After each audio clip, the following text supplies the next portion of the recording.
And for the news abroad,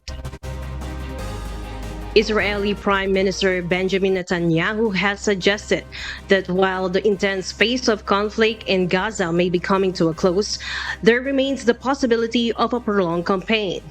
Early Briones details why. Israeli Prime Minister Benjamin Netanyahu indicated that the intense phase of fighting in Gaza is nearing an end, but a prolonged campaign may follow.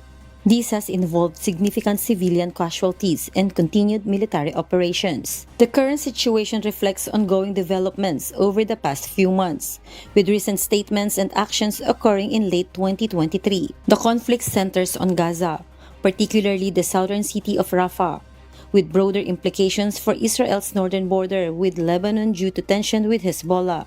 The Israeli government aims to severely degrade Hamas' capabilities and maintain the freedom to conduct military operations as needed.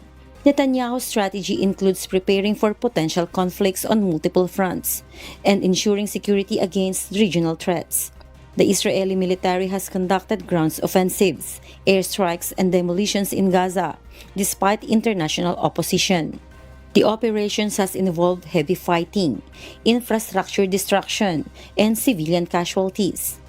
Israeli officials discussed strategies with the U.S. for a less intensive but sustained phase of the campaign. The conflict in Gaza has seen daily strikes with no immediate prospect of a ceasefire.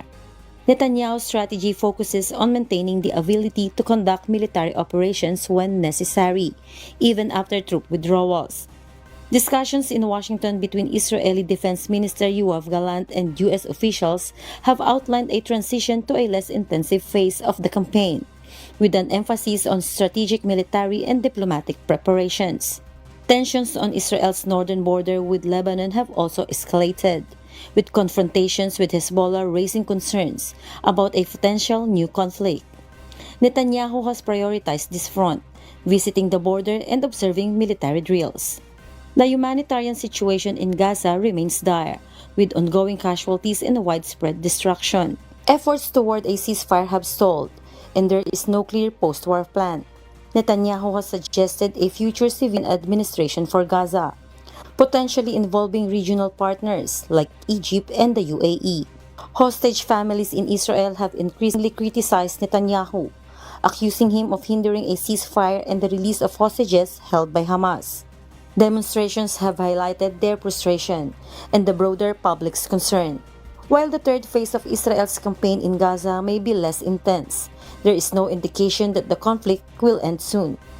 The prospects for a ceasefire, hostage release, and reconstruction in Gaza remain uncertain.